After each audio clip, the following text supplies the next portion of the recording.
ओम श्री गणेशाय नमः। सर्व मंगल्य मांगल्य शिवे सर्वार्थ साधिके शरण्य त्र्यंबके गौरी नारायणी नमोस्तुते। दोस्तों, आप सभी को कजरी तीज की हार्दिक शुभकामनाएं।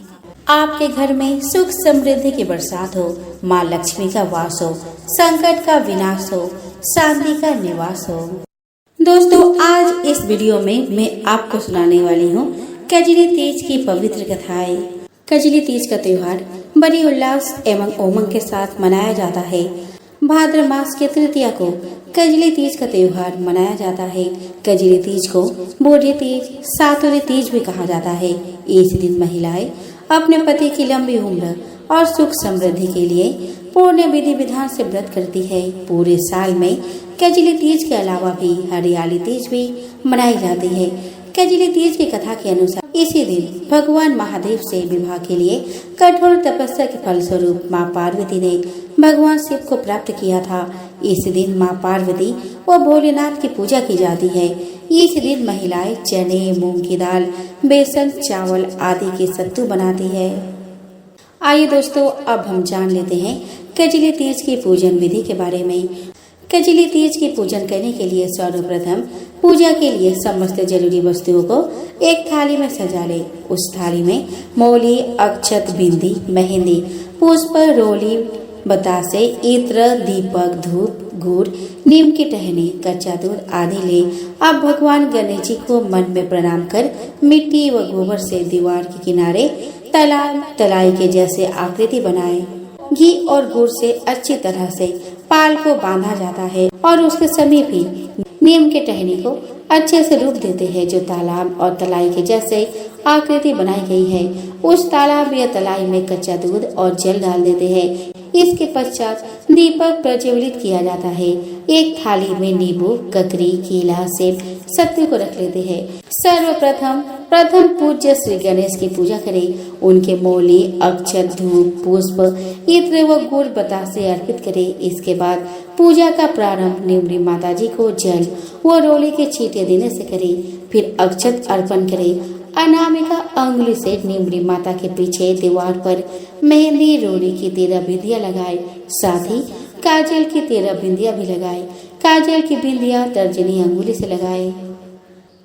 निम्री माता को मौली चढ़ाए और उसके बाद मेहंदी, काजल और वस्त्र भी अर्पित करें। उसके बाद जो भी चीजें आपने माता को अर्पित करनी है, उन सभी चीजों का प्रतिबिंब तालाब, तलाई के दूध और जल में दिखे। उसके बाद गहनों और साड़ी के पल्ले आदि का प्रतिबिंब भी देखे। दोस्तों, कजरी तीज पर संध्या को पूजा करने के बाद रात्रि को चंद्रमा को अर्घ्य दिया जाता है। चंद्रदेव का पूजन करते हुए उन्हें रोली, अक्षत, मौली, गुड़ अर्पित करें। धूप जलाकर उन्हें धूप अर्पित करें। चांदी की अंगूठी और गेहूं के दानों को हाथ में लेकर चंद्रदेव को अर्घ्य देते हुए अपने स्थान पर खड़े होकर चंद्रदेव की परिक्रमा करें। आइए दोस्तों, अब हम श्रवण करते हैं कजरी तीज की व्रत कथा। तो दोस्तों, एक गांव में एक गरीब ब्राह्मण रहता था। भाद्रपद महीने की कजरी तीज आई। ब्राह्मण की पत्नी ब्राह्मणी ने तीज माता का व्रत रखा। पत्नी ने ब्राह्मण से कहा कि आज मेरा कजरी तीज माता का व्रत है, कहीं से चने का सत्तू लेकर आओ। ब्राह्मण बोला कि सत्तू कहाँ से ले आओ? तो ब्राह्मण की पत्नी ब्राह्मणी ने कहा कि चाहे चोरी करो या चाहे डाका डालो, पर मेरे लिए सत्तू लेकर आओ। रात का समय था। ब्राह्मण घर से निकला और साहूकार की दुकान में घुस गया। उसने वहाँ पर चने की दाल, घी, शक्कर लेकर 1.25 किलो तौलकर सत्तू बना लिया और जाने लगा। आवाज सुनकर दुकान के नौकर जाग गए और चोर चोर चिल्लाने लगे। नौकरों ने साहूकार को सूचित किया। साहूकार आया और ब्राह्मण को पकड़ लिया। ब्राह्मण बोला कि मैं चोर नहीं हूँ, मैं तो एक गरीब ब्राह्मण हूँ। मेरी पत्नी का आज कजरी तीज माता का व्रत है, इसीलिए मैं सिर्फ यह 1.25 किलो का सत्तू बनाकर ले जा रहा हूँ। साहूकार ने उसकी तलाशी ली। साहूकार को उसके पास सत्तू के अलावा कुछ भी नहीं मिला। चांद निकल आया था। ब्राह्मण की पत्नी ब्राह्मणी इंतजार ही कर रही थी। साहूकार ने कहा कि आज से तुम्हारी पत्नी को मैं अपनी धर्म बहन मानूंगा। साहूकार ने प्रसन्न होकर ब्राह्मण को सत्तू के साथ सोने चांदी के गहने, रुपये, मेहंदी, लच्छा और बहुत सारा धन देकर पूरे सम्मान और ठाठ से विदा किया। सबने मिलकर कजली तीज माता की पूजा की। जिस तरह ब्राह्मण के दिन फिरे वैसे सबके दिन फिरे। कजली तीज माता की कृपा सब पर हो। दोस्तों, भगवान शिव ने पार्वती जी को उनके पूर्व जन्म के बारे में याद दिलाने के लिए यह कथा सुनाई थी। शिव जी कहते हैं कि हे पार्वती, बहुत समय पहले तुमने हिमालय पर मुझे वर के रूप में पाने के लिए घोर तप किया था। इस दौरान तुमने अन्न जल त्याग कर, सूखे पत्ते चबाकर दिन व्यतीत किए थे। किसी भी मौसम की परवाह किए बिना तुमने निरंतर तप किया। तुम्हारी इस स्थिति को देखकर तुम्हारे पिता बहुत दुखी थे। ऐसी स्थिति में नारद जी तुम्हारे घर पधारे। जब तुम्हारे पिता ने नारद जी से उनके आगमन का कारण पूछा तो नारद जी बोले कि हे गिरिराज, मैं भगवान विष्णु के भेजने पर यहाँ आया हूँ। आपकी कन्या की घोर तपस्या से प्रसन्न होकर वह उससे विवाह करना चाहते हैं। इस बारे में मैं आपकी राय जानना चाहता हूँ। नारद जी की बात सुनकर पर्वतराज अति प्रसन्नता के साथ बोले कि हे नारद जी, यदि स्वयं भगवान विष्णु मेरे कन्या से विवाह करना चाहते हैं तो इससे बड़ी कोई बात नहीं हो सकती है। मैं इस विवाह के लिए तैयार हूँ। फिर शिव जी पार्वती जी से कहते हैं, तुम्हारे पिता की स्वीकृति पाकर नारद जी विष्णु जी के पास गए और यह शुभ समाचार सुनाया। लेकिन जब तुम्हें इस विवाह के बारे में पता चला तो तुम्हें बहुत दुख हुआ। तुम मुझे यानी कैलाशपति शिव को मन में अपना पति मान चुकी थी। तुमने अपने व्याकुल मन की बात अपने सहेली को बताई। तुम्हारे सहेली ने सुझाव दिया कि वह तुम्हें एक घनघोर वन में ले जाकर छुपा देगी और वहां रहकर तुम शिव जी को प्राप्त करने की साधना करना। इसके बाद तुम्हारे पिता तुम्हें घर में ना पाकर बड़े चिंतित और दुखी हुए। वह सोचने लगे कि यदि विष्णु जी बारात लेकर आ गए तो तुम घर पर ना मिली तो क्या होगा। उन्होंने तुम्हारी खोज में धरती पाताल एक करवा दिए, लेकिन तुम नहीं मिली। तुम वन में एक गुफा के भीतर मेरी आराधना में लीन थी। भाद्रपद तृतीया शुक्ल को तुमने रेत से एक शिवलिंग का निर्माण कर मेरी आराधना की, जिससे प्रसन्न होकर मैंने तुम्हारी मनोकामना पूर्ण की। इसके बाद तुमने अपने पिता से कहा कि पिताजी, मैं अपने जीवन का लंबा समय भगवान शिव के तपस्या में बिताया है और भगवान शिव ने मेरी तपस्या से प्रसन्न होकर मुझे स्वीकार भी कर लिया है। अब मैं आपके साथ एक ही शर्त पर चलूंगी कि आप मेरा विवाह भगवान शिव के साथ ही करेंगे। पर्वतराज ने तुम्हारी इच्छा स्वीकार कर ली और तुम्हें घर वापस ले गए। कुछ समय बाद उन्होंने पूरे विधि विधान से हमारा विवाह किया। भगवान शिव ने इसके बाद कहा कि हे पार्वती, तृतीया को तुमने मेरी आराधना करके जो व्रत किया था उसी के परिणाम स्वरूप हम दोनों का विवाह संभव हो सका। इस व्रत का महत्व यह है कि मैं इस व्रत को पूर्ण निष्ठा से करने वाली प्रत्येक स्त्री को मनोवांछित फल देता हूँ। भगवान शिव ने पार्वती जी से कहा कि इस व्रत को जो भी स्त्री पूर्ण श्रद्धा से करेंगी उसे तुम्हारी तरह अचल सुहाग प्राप्त होगा। एक बार भगवान गणेश बाल रूप में चुटकी भर चावल और चम्मच में दूध लेकर पृथ्वी लोक में निकले।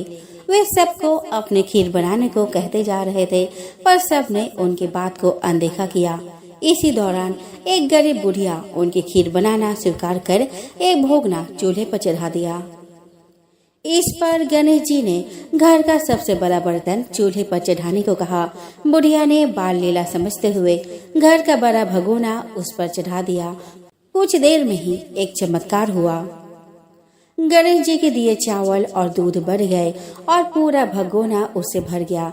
इसी बीच गणेश जी नहाने के बाद खीर खाने की बात कहते हुए वहां से चले गए। पीछे से बुढ़िया के पोते पोती आए तो भूख लगने पर बुढ़िया ने उन्हें वो खीर खिला दी। खीर बनते देख रही पड़ोसन को भी बुढ़िया ने कटोरा भर कर खीर दे दी। बेटे की बहू ने भी चुपके से एक कटोरा खीर खाने के बाद एक कटोरा खीर छिपा दिया। इसके बाद भूख लगी तो बुढ़िया ने भी खाने के लिए खीर हाथ में ले ली और बोली, आजा रे गणेशिया, खीर खा ले। तभी गणेश जी वहाँ पहुँच गए और बोले कि मैंने तो खीर पहले ही खा ली। जब बुढ़िया ने पूछा कि कब खाई, तो वे बोले कि जब तेरे पोते पोती पड़ोसन व बहू ने खाई तभी मेरा पेट भर गया। इसके बाद जब बुढ़िया ने बाकी बची खीर का उपयोग के बारे में पूछा तो गणेश जी ने उसे नगर में बांटने को कहा। जब बुढ़िया ने खीर बांटी तो राजा को भी इसका पता लग गया। इस पर उसने बुढ़िया को अपने दरबार में बुला लिया। सारा माजरा जानकर उसने बुढ़िया का खीर का भगोना अपने पास मांग लिया। पर राजा के महल में जैसे ही वह पहुंचा, उसमें कीड़े मकोड़े व जहरीले जानवर गिर गए। यह देख राजा ने वह बर्तन वापस बुढ़िया को दे दिया, जो उसके घर ले जाते ही वापस पहले जैसा हो गया। इसके बाद बुढ़िया ने फिर गणेश जी से बची हुई खीर के उपयोग के बारे में पूछा तो उन्होंने झोपड़ी के कोने में गाड़ देने को कहा। ऐसा कर बुढ़िया रात को सो गई और गणेश जी उसके झोपड़ी को लात मारते हुए अंदर ध्यान हो गए। अगले दिन जब बुढ़िया उठी तो उसे अपनी झोपड़ी महल में बदली हुई और खीर के बर्तन सोने जवाहरातों से भरे मिले। गणेश जी की कृपा जानकर बुढ़िया काफी प्रसन्न हुई। हे गणेश जी महाराज, आपने जैसा फल बुढ़िया को दिया वैसा सबको देना। कथा कहने वाले वो, हुंकार भरने वाले और आसपास के सुनने वाले सबके भंडारे भरे रखना। एक शहर में एक सेठानी रहते थे। वह बहुत धनवान थे, लेकिन उसके पुत्र नहीं था। सेठानी ने हरियाली तीज का व्रत करके कहा कि हे नीमड़ी माता, मेरे बेटा हो जाएगा तो मैं आपको 1.25 मन का सत्तू चढ़ाऊंगी। माता की कृपा से सेठानी को 9वें महीने लड़का हो गया। सेठानी ने सत्तू नहीं चढ़ाया। समय के साथ सेठानी को 7 बेटे हो गए, लेकिन सेठानी सत्तू चढ़ाना भूल गई। पहले बेटे का विवाह हो गया।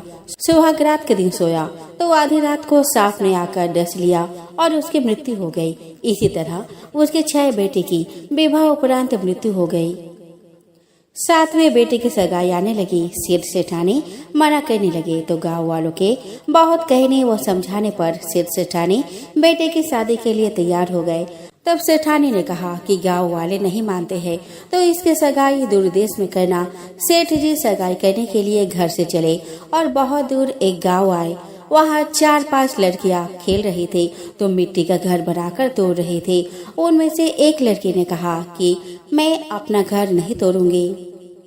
सेठ जी को वह लड़की समझदार लगी। खेलकर जब लड़की वापस अपने घर जाने लगी तो सेठ जी भी पीछे पीछे उसके घर चले गए। सेठ जी ने लड़की के माता पिता से बात करके अपने लड़की की सगाई व विवाह की बात पक्की कर दी। घर आकर विवाह की तैयारी करके बेटे की बारात लेकर गया और बेटे की शादी संपन्न करवा दी। इस तरह 7वें बेटे की शादी हो गई। बारात विदा हुआ। लंबा सफर होने के कारण लड़की के माँ ने लड़की से कहा कि मैं यह सत्तू व सीख डाल रही हो। रास्ते में कहीं पर शाम हो, नीमड़ी माता की पूजा करना, नीमड़ी माता की कहानी सुनना, सातु पास लेना, वो कल्पना निकाल कर सासू जी को दे देना। बारात धूमधाम से निकली। रास्ते में तीज का दिन आया। ससुर जी ने बहू को खाने को कहा। बहू बोली, आज मेरे तीज का उपवास है। शाम को नीमड़ी माता का पूजन करके नीमड़ी माता की कहानी सुनकर ही पूजन करूंगी। एक कुएं के पास नीमड़ी नजर आई तो सेठ जी ने गाड़ी रोक दी। बहू नीमड़ी माता की पूजा करने लगी तो नीमड़ी माता पीछे हट गई। बहू ने पूछा कि हे माता, आप पीछे क्यों हट रही हो? इस पर माता ने कहा कि तेरी सास ने कहा था कि पहला पुत्र होने पर सातु चढ़ाऊंगी और 7 बेटे होने के बाद उनकी शादी हो जाने के बाद भी अभी तक सातु नहीं चढ़ाया। वो भूल चुकी है। बहू बोली, हमारे परिवार की भूल को क्षमा कीजिए, सातु मैं चढ़ाऊंगी। कृपया मेरे सारे जेठ को वापस कर दो और मुझे पूजन करने दो। माता नववधू की भक्ति और श्रद्धा देखकर प्रसन्न हो गई। बहू ने नीमड़ी माता का पूजन किया और चांद को अर्घ्य दिया। सात उपास लिया। कल अपना ससुर जी को दे दिया। प्रातः होने पर बारात अपने नगर लौट आई।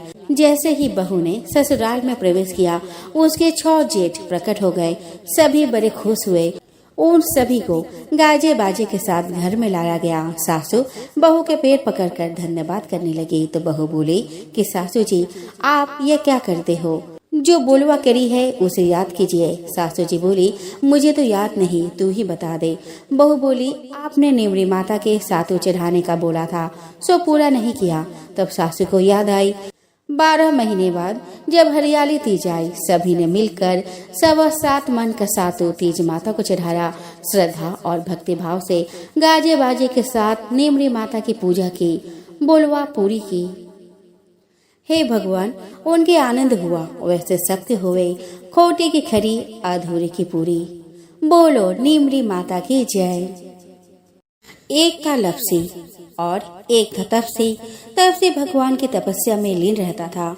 लपसी रोज 1.25 सेर की लपसी बनाकर भगवान को भोग लगाकर भोजन करता था। एक ही दिन उन दोनों में लड़ाई हुई। तपसी बोला कि मैं बड़ा हूँ और लपसी बोला कि नहीं, मैं बड़ा हूँ। इतने में वहाँ नारद जी आ गए। बोले, भाई आप क्यों लड़ रहे हो? तो वे बोले कि हम में से कौन बड़ा है? नारद जी ने कहा कि इस समय तो मुझे जल्दी है, कल बताऊंगा। और यह कहकर नारद जी वहाँ से चले गए। दूसरे दिन नारद जी आए तो उन्होंने एक एक कीमती रत्न जड़ित अंगूठी उनके आगे डाल दिया। तपसी ने झट अपने घुटने के नीचे छिपाया और सोचा कि आज लपसी की सारी हिकड़ी निकाल दूंगा, खूब धन मिलेगा, जिससे यज्ञ करूंगा और अपने आप ही बड़ा बन जाऊंगा। लपसी ने रत्न जड़ित अंगूठी देखी और विचार किया कि इसे पास रखूंगा तो कोई आकर गर्दन काट देगा और ले जाएगा। ऐसा विचार कर फेंक दिया। नारद जी आए और तपसी से बोले कि तेरे घुटने के नीचे क्या है? तपसी ने घुटना उठाया तो 1.25 करोड़ की अंगूठी निकली। नारद जी बोले कि इतना भजन भाव करके भी तेरे मन में चोरी नहीं गई, तेरे से तो लपसी ही बड़ा है। तब तपसी बोला कि महाराज, ये आदत कैसे छूटे और पाप कैसे उतरे? तब नारद जी बोले कि सावन महीने में स्त्रियां सावन की व्रत रखेंगे, वे अपना पुण्य तुम्हें देंगी, तब यह पाप उतरेगा। वह बोला कि मुझे अपना फल कैसे देंगे? तो नारद जी ने कहा कि आज से और कहानी कहने के बाद तुम्हारी कहानी कहेंगे, तभी उन्हें कहानी का फल मिलेगा। भोजन कराकर या सीधा देकर दक्षिणा ना देगी तो उसका फल तुम्हें होगा। इतना कहकर नारद जी वहाँ से चले गए। तब से और कहानी कहने के बाद लपसी और तपसी की कहानी का रिवाज हो गया। सावन महीने में और सभी कहानियां कहने के बाद ये कहानी कहनी चाहिए तथा नारद जी ने जो और सीख दी वह भी पालनी चाहिए।